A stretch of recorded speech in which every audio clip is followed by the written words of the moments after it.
Good morning everyone. Good morning po. Welcome po sa ating morning devotion ng day 1 ng ating prayer and fasting. So, ang ating devotion for today ay matatagpuan po natin sa 2 Corinthians 12:9 hanggang 10. At pinamagatan po natin itong strength in surrender, surrendering weakness to receive God's strength.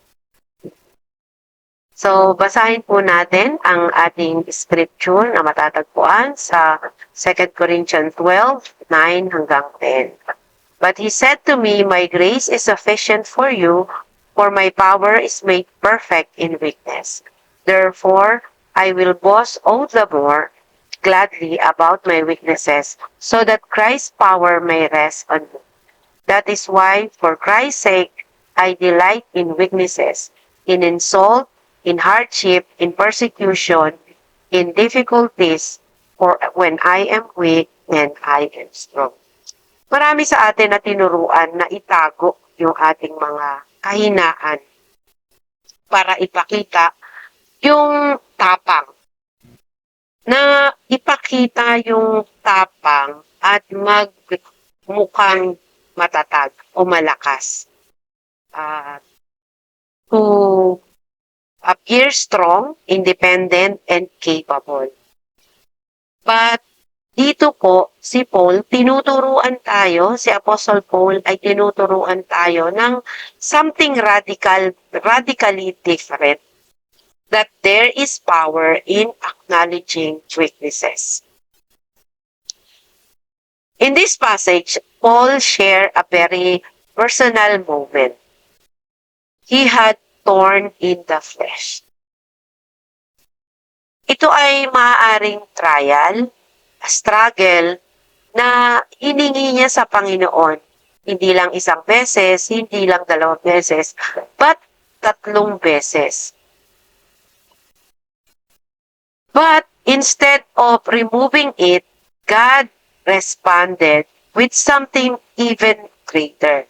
Sabi ni Lord, my grace is sufficient for you, for my power is made perfect in your weaknesses.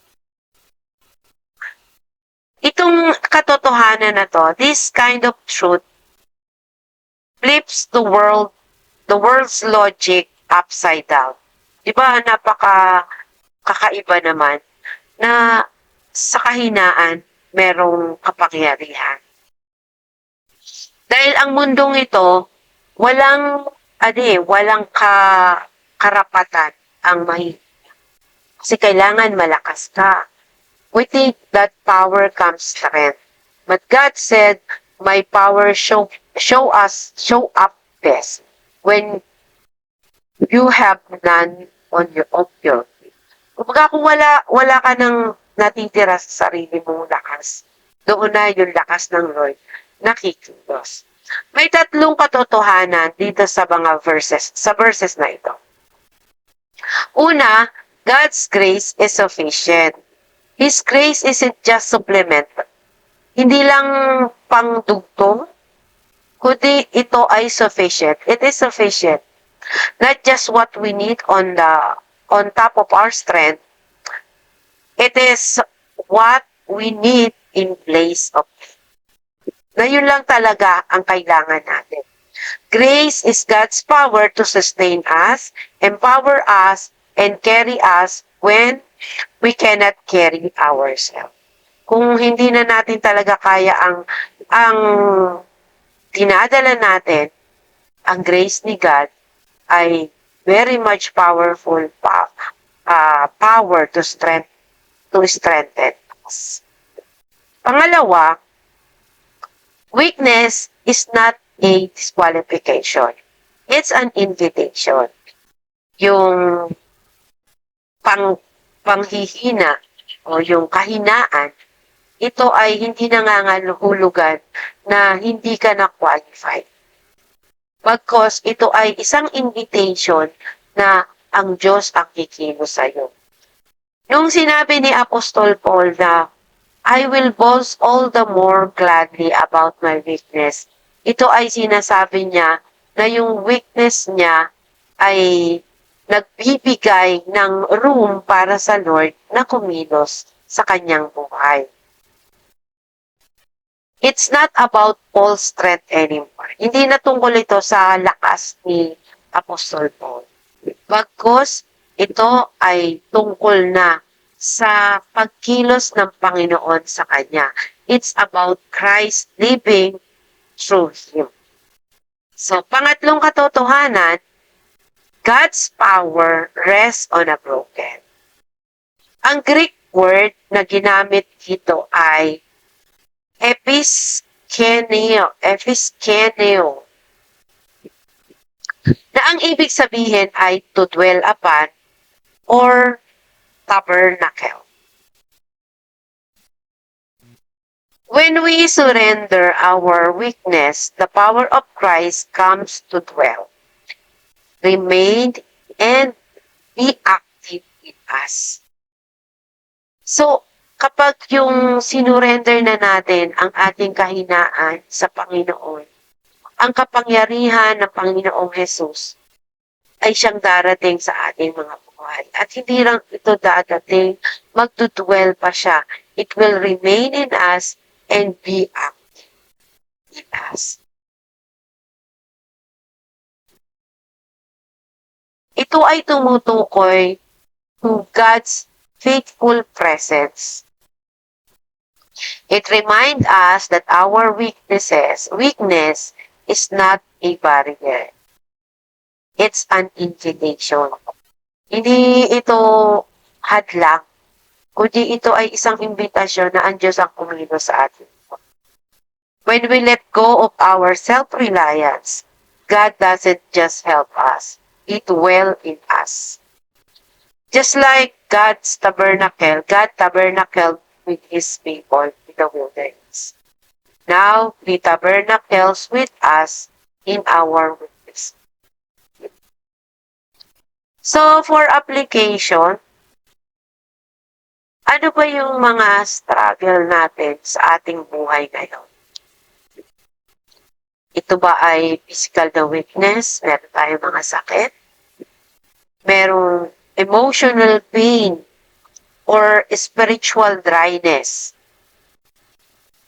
Financial pressure? All we have to do is ask God. God is not asking us to be stronger. Hindi naman niya sinasabing, sige, maging malakas ka sa sarili. Hindi. Dahil kung mahina ka, doon kikilos ang Panginoon. He's asking you to trust Him more. He wants to exchange our weaknesses for His strength. So, don't wait until you have it all together to come to God. Kung mahina ka, okay lang yan. Lumapit ka lang sa Panginoon. Come to Him weak. Come to Him tired. Come to Him broken. Because when I am weak, then I am strong. God doesn't need our strength. Hindi kailangan ng Panginoon ang lakas natin. Ang kailangan niya ay ang ating surrender. He asks for our surrender. Because the moment we let go, grace takes over. And in that surrender, there is strength like no one. Sabi nga ng isang quotation, God is not looking for strong people to use. He is looking for people who will depend on His strength. Sa purihin ang Panginoon, nawa meron tayong natutunan at meron tayong napulot sa ating morning devotion. So para po sa ating activity, sabi ko nga sa inyo, kailangan natin na mag-journal. Kumuha po tayo ng papel at ballpen. Isulat po natin yung ating mga personal burdens, yung mga takot natin, mga kasalanan, pain, yung weaknesses, or anything that has made us feel less. Then, isulat po natin ito at ipanalangin po natin sa atin. Sige po, kumuha po tayo ng mga ballpen, papel. Isulat po natin yung ating fears, sins, pain, weaknesses, or anything that has made us feel less. Sulat po natin ito at isurrender po natin sa ating Panginoon.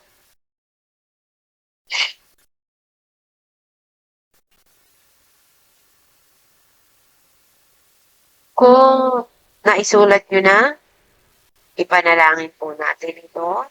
Isurrender po natin ito sa ating Panginoon. Sabihin natin, Lord, I surrender this burden to you. I trust you in your grace that it is sufficient for me. Fill me with your strength in Jesus' name. So, everyone, we don't have to be strong for us to be used by God. We just have to surrender everything. So, sabi nga ni Apostle Paul, for when I am weak, then I am strong. So, tayo po ay manalangin. Purihin ka, O Diyos, dakilain ka. Maraming salamat po sa umagang ito. Pagpalain mo po ako paghapon na ito at ipakita mo po sa amin ang iyong kaluwalhatian at ipakita mo po sa amin ang direction sa lahat ng aming gagawin sa buong 3 araw ng aming pagpe-prayer and fasting. Maraming salamat po. Ito po ay aming dalangin sa pangalan ng Panginoong Jesus. Amen. So, goodbye for now. Mamaya po ulit na 12:00. Papangunahan naman po tayo ni Pastor Jed Salterio. Thank you po. God bless everyone.